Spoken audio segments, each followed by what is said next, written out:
La escuela se fundó en 1910. El 1 de abril se iniciaron las clases. Esta pequeña demora fue a causa de la falta de inmobiliaria y útiles. Habían 8 divisiones en la clase de aplicación, con aproximadamente 45 alumnos en cada una de ellas.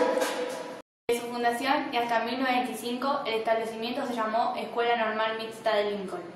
Por el decreto del Poder Ejecutivo, el 17 de abril de 1925 pasó a llamarse Escuela Normal, y para su ceremonia de bautismo se celebró el 18 de julio de ese mismo año.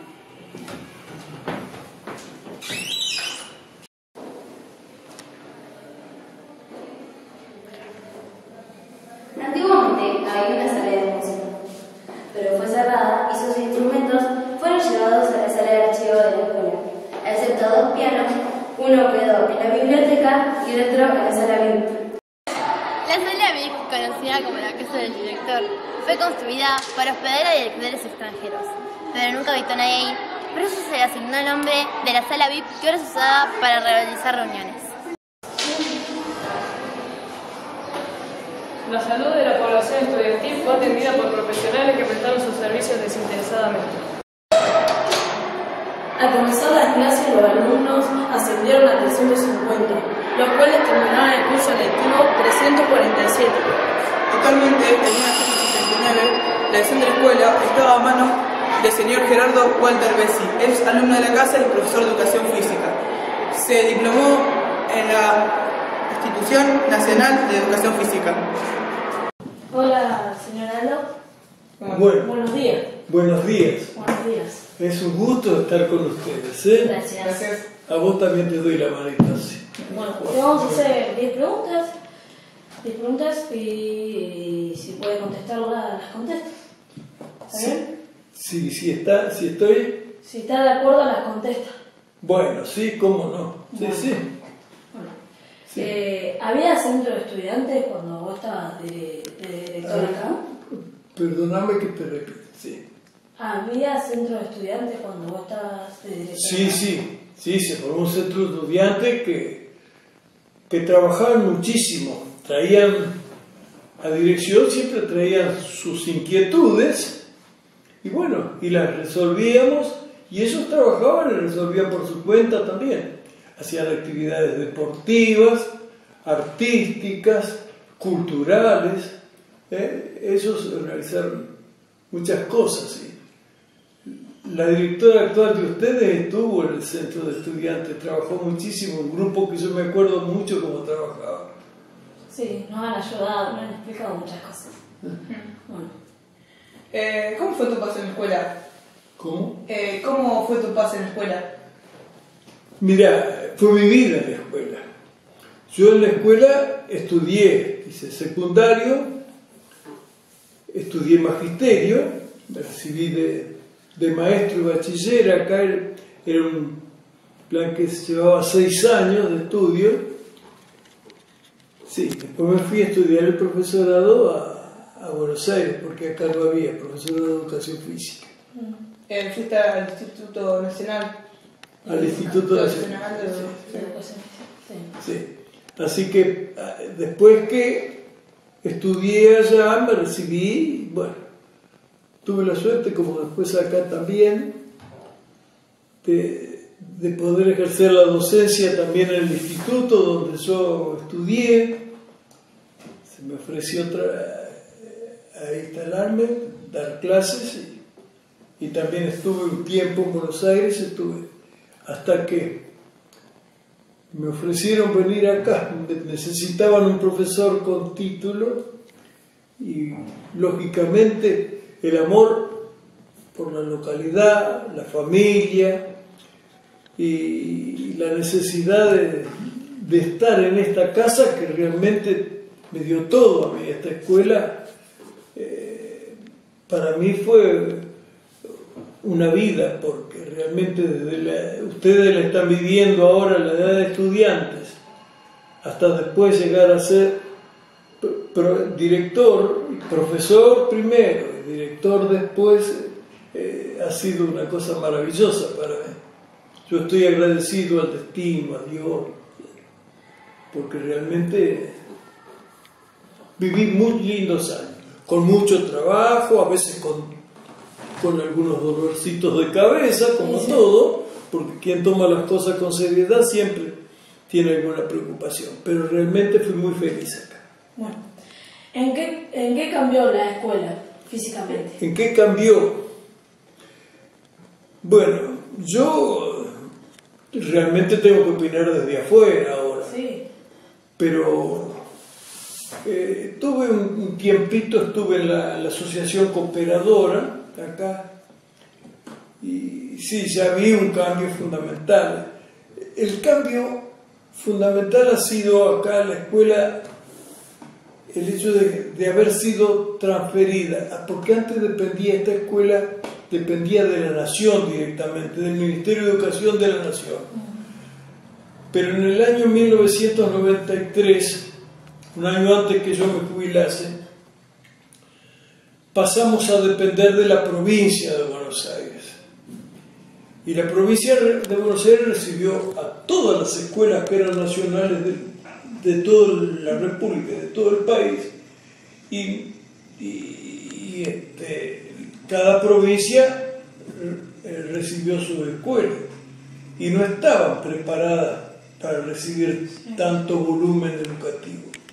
Entonces allí yo advertí un cambio muy grande, porque el asesoramiento, los requisitos, las exigencias, la coordinación en todo era muy superior estando en Nación. Así que a mi criterio se deterioró, perdió el proceso de aprendizaje sobre todo, porque mientras yo estuve en la actividad no recibí de la provincia un asesoramiento ni un seguimiento tan profundo como era el que teníamos en Nación. En Nación se valoraba mucho, venía siempre exigencia, se exigía más para, por ejemplo, para poder designar profesores que formen a los profesores del secundario. Teníamos mucho más requisitos, ¿vale? Se exigía más preparación de los profesores y especialización por cada asignatura que daba después en superior, no por el título general que reciben cuando egresan del profesorado, porque egresan del profesorado con un montón de asignaturas que son propias para el nivel secundario, pero no están todavía preparadas para el nivel superior, que diría para formar a los futuros profesores. En eso fue donde mayor diferencia advertí. Vale decir, el profesor tenía que especializarse profundamente por su cuenta, porque no había ninguna escuela para profesores de profesores. Así que ahí hubo un cambio muy grande. Y también en cuanto al régimen, no era muy, ya había un periodo de transición cuando tomé. No era como cuando yo estudié, que era muy estricto la disciplina. Es lógico, la sociedad avanza y también avanza acá, pero hubo un cambio con mayores libertades para los chicos, e inclusive había una concepción en las autoridades últimamente. Antes, por ejemplo, existían sanciones disciplinarias que no eran una medida de castigo, sino era una medida correctiva para los chicos que cometían errores, así como tienen que aprender historia, tienen que aprender matemática o lengua. También la escuela en ese entonces tenía el deber de ayudarle a crecer, a formarse también. Entonces, cuando algún alumno no encajaba en todas las situaciones escolares, solía tener algunas sanciones que eran amonestaciones, otras veces consejos, otras veces reuniones con padres. Nosotros habíamos formado mientras yo estuve actuando, con las vicedirectoras, los padres y los alumnos del centro de estudiantes un consejo de disciplina. El consejo de disciplina tenía la misión de corregir esas actitudes negativas de algunos de los chicos que las hacen involuntariamente porque no están adecuados para el funcionamiento de la escuela. Entonces, ahí entregaba la vicedirectora, integraba algunos profesores que llamaban consejeros de curso. No sé si tienen ahora consejeros de curso. No tienen un profesor que es el guía del curso, que ustedes le pueden presentar problemas, que le solucionen problemas. No tienen ahora, ¿no? No, creo que no.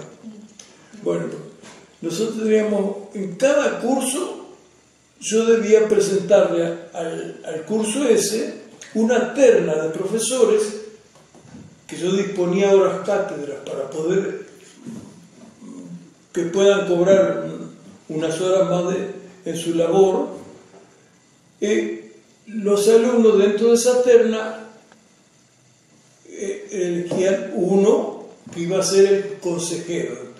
Ese profesor estaba permanentemente en contacto con ustedes y con los profesores. Tenía que a su vez dar su cátedra, como los otros profesores.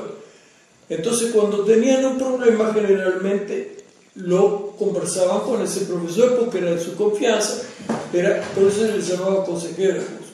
Y a veces, por desconocimiento, por falta de relaciones, tenía algún problema con un profesor determinado, y el profesor ese tenía la misión de solucionar ese problema también, porque el profesor, a lo mejor ese que ustedes creían que a lo mejor traía problemas, veían ustedes una actitud también negativa, o él no se había dado cuenta de un hecho así, y se iban solucionando los problemas.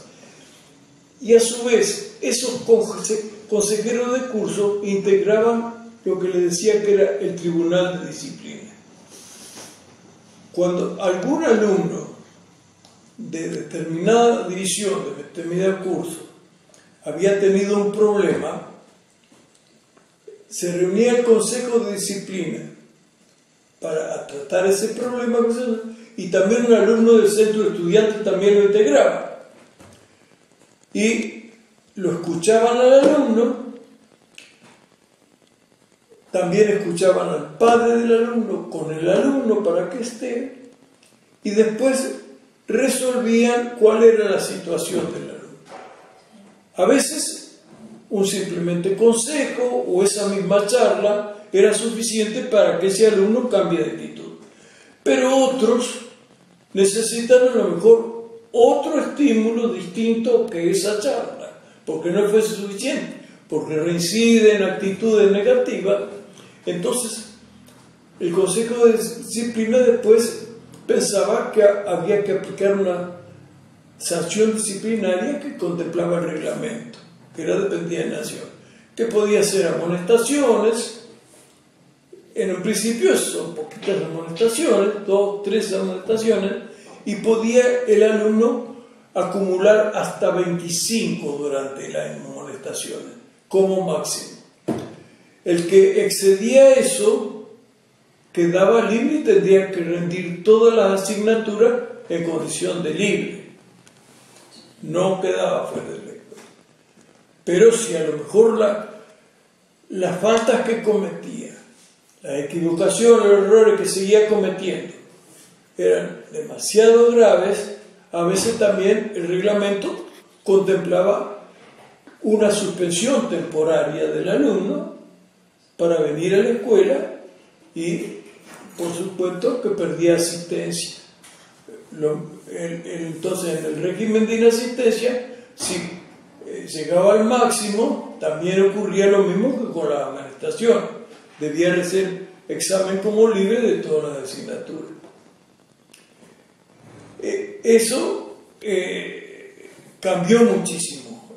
Lógicamente, a lo mejor había que flexibilizar un poco, pero ya en esos momentos creo que resultaba beneficioso, porque todo el mundo se encontraba cómodo, porque los chicos trabajaban con cierta libertad, pero sin transgredir las normas que ya estaban preestablecidas. Entonces, en ese sentido, se produjeron muy buenas cosas, que los chicos también las proponían. Yo me acuerdo una, por ejemplo, ya mi memoria con mis 85 años no me ayuda mucho, pero yo recuerdo, por ejemplo, que propusieron hacer una campaña de periodismo escolar. Hacían unas publicaciones que yo a ustedes les comenté la vez pasada en la reunión, inclusive les mostré, pero eso ya lo establecimos institucionalmente para hacer una revista para comunicar cada sector de la escuela, porque esta escuela es muy inmensa, tiene desde jardín infante hasta profesorado. Entonces, los conectábamos a través de las noticias de esas revistas que se distribuían gratuitamente. Bueno, trabajaron alumnos también en esa comisión, había profesores que eran los que guiaban, pero trabajaban el periodismo, hacían periodismo, pero después querían hacer algo directamente desde el centro estudiante. Y así lo hicieron. Ellos tenían la idea de hacer una radio y la formaron. Le tiramos una salita que había allá al lado de la sala de profesores y conseguimos que unos equipos para transmitir, y en los recreos ponían música, y en el recreo más largo a veces hacían entrevistas a alumnos, hacían periodismo oral, daban las noticias más importantes de la escuela en todos los recreos, comunicaban a los alumnos, pero eso lo organizaron ellos directamente con el centro de estudiantes y todo.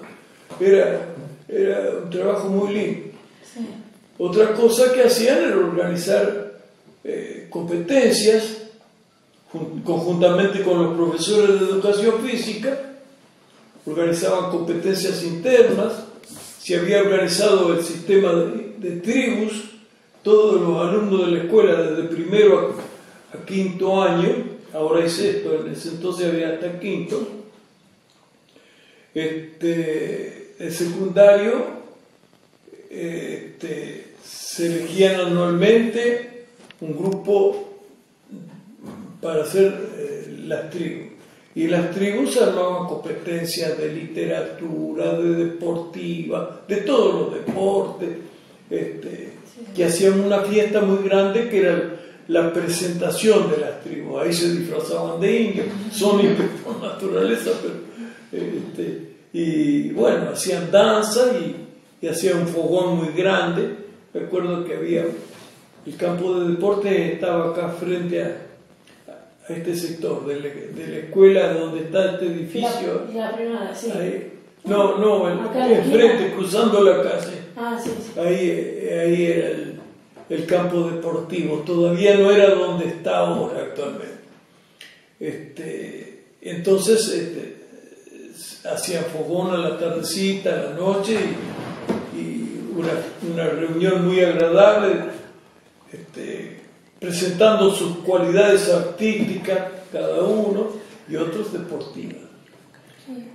Y a ver si recuerdo alguna otra actividad que ha hecho el centro de estudiantes.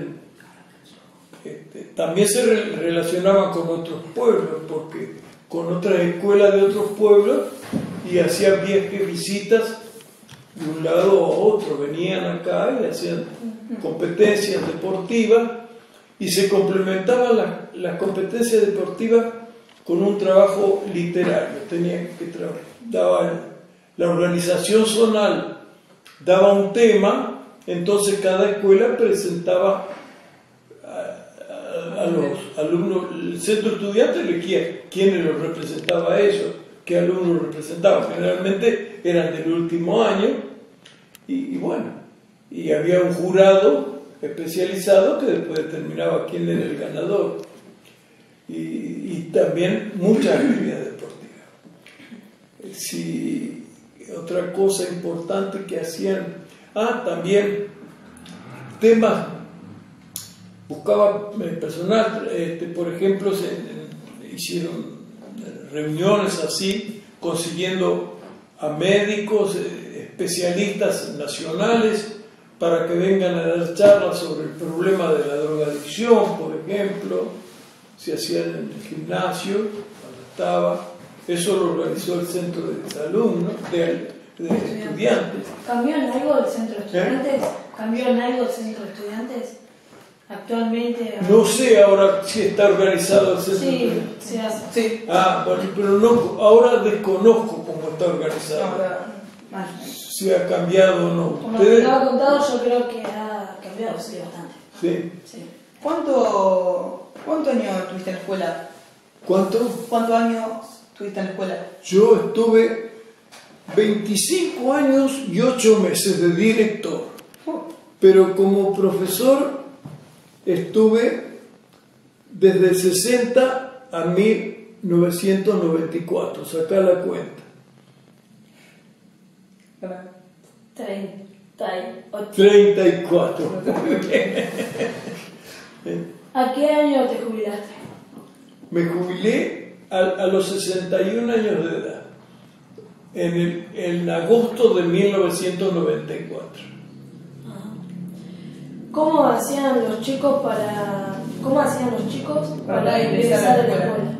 Para ingresar a la escuela. Sí. Y se escribía normalmente, primero, los primeros años se rendía un examen de ingreso, en los primeros años que tomé yo, pero después no, simplemente se escribía y como había 2 turnos para secundario, primer año a la mañana, había 2 divisiones de primer año a la mañana, 2 divisiones en la tarde, tenían prioridad de ocupar el turno y el idioma extranjero que querían seguir estudiando, porque se les podía elegir entre inglés o francés, Sí. el idioma extranjero. Ahora solo inglés. Bueno, pero se podía, si excedía de uno, generalmente había más aspiraciones por estudiar inglés. Entonces se sorteaba para que las divisiones quedasen en igual número de alumnos. Prioridad tenían para elegir y para ubicar el turno los alumnos que ya venían desde primario acá. Después los más cercanos salen. Bueno, entonces se sorteaba, no, ya no había examen, se sorteaba quién debía asistir a la mañana y quién a la tarde. Simplemente quedaban en firme los que venían en el turno de la mañana a casa. Sí. ¿Qué anécdotas tenés para contar? ¿Cómo? ¿Alguna anécdota que nos puedas contar? ¡Ay, anécdota! A ver, ¿qué anécdota me puedo acordar? Yo me acuerdo, hablando del centro estudiante, Daniel Juco era presidente, no sé si lo ubican, un chico que estaba en 5º año comercial. Vivía acá cerca. Hacía poquito que se había establecido el centro, un centro nuevo, se hacían elecciones para elegir, Sí. hacían listas y todos los alumnos votaban, pasaban acá a esta sala, a emitir su voto, y después había un tribunal que controlaba las elecciones, que estaba formado por profesores de distintas divisiones, que no sean profesores de los alumnos, y después determinaban cuál había sido el ganador. Bueno, hacía poco que habían empezado eso, se ha subido la conducción, y era una tarde, yo estaba en mi despacho, pero yo al principio, cuando las primeras reuniones, siempre asistía un rato yo, cada vez más. Al principio estaba durante casi todo el tiempo ayudándolos a organizarse y tirando alguna idea de vez en cuando. Y después iba quitando tiempo hasta que decidía dejarlo solo, porque si no, no valía la pena si siempre tenía que estar haciendo yo a lo mejor incidía en las decisiones, en lugar tomaba una decisión que no era del total agrado de ellos. Entonces lo dejaba solo. Y una tarde se me aparece Daniel, el presidente a mi despacho. Estaba en la reunión arriba en un aula de la planta alta. Y me dice, Lalo, vengo para... Porque Lalo me decía mucho, directamente los profesores, a pedir si puede venir allá. Pero Daniel, digo, es bueno que se maneje solo un poco. Yo estoy diciendo, no es que no quiera ir, pero si ustedes no se acostumbran, no, pero venga aunque sea a aprender el semáforo, porque no podemos coordinar nada nosotros solo por el mochinche que sea aprender el semáforo. Porque a él se le iba un poquito de la mano, uno discutía una cosa, otro otra, y todo a la vez, entonces no podían resolver nada. No, pero se fue a encaminar y felizmente hizo muchísimas cosas por la escuela, el centro estudiante, para ellos y para la educación de todos. Entonces, inclusive nosotros, yo personalmente aprendí mucho de los chicos, siempre. ¿Hasta que yo? Sí. ¿Hasta acá? ¿O sí? Bueno. Ya está. ¿Te hacemos la última pregunta? La última pregunta. ¿Cuánto saqué?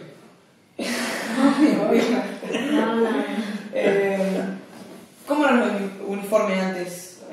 ¿Cómo eran los uniformes? El uniforme era guardapolvo blanco. Guardapolvo blanco, todos los alumnos de todos los cursos traían guardapolvo blanco. Es el único requisito que había sobre la ropa. Creíamos que eso yo creo que era muy bueno, porque establecía una igualdad total. La escuela pública, yo soy un defensor acérrimo de la escuela pública, de la escuela sarmientina, me formé en ella y desde siempre fue igualitaria para todos. O sea, no había ahí, nosotros nos juntábamos, todo el chico que a lo mejor no había podido comer adecuadamente antes de venir a la escuela, o el que comió normalmente, o un poquito menos, o un poquito más, o el que comió con todos los lujos. No había ninguna diferencia. No había ninguna diferencia. Nosotros éramos unidos. Yo esa experiencia recibí como alumno en una escuela pública. Y creo que después, mientras estuve ejerciendo la docencia, también el profesor ayudó mucho. Porque, bueno, a lo mejor ahora también cambiaron mucho las posibilidades, ¿no? Pero antes había chicos que no podían vestirse con ropa que a lo mejor no estaba totalmente sana, o recibía ropa a lo mejor de un vecino, de un familiar, y en cambio con el delantal todo el mundo era igual, ¿no? Ya en cuanto a la presencia, por lo menos no lo hicimos, pero de por sí ya el hecho de intercalarse todo en la escuela establecía una relación así muy... Y la seguimos aplicando y nunca hubo dificultades, ni inclusive el centro estudiante pidió un cambio. No pretendió tener el feo. Tenía a lo mejor, esto es tradicional, quedó de escuela normal a Bránico, pero no teníamos un logo tan lindo como el que tienen ustedes, por ejemplo. Pero tenía el logo, inclusive ya, que inclusive está estampado en una chita, en homenaje al himno de Abraham Lincoln, que es el himno de la escuela, que también quizás no lo canten más ahora, ¿no?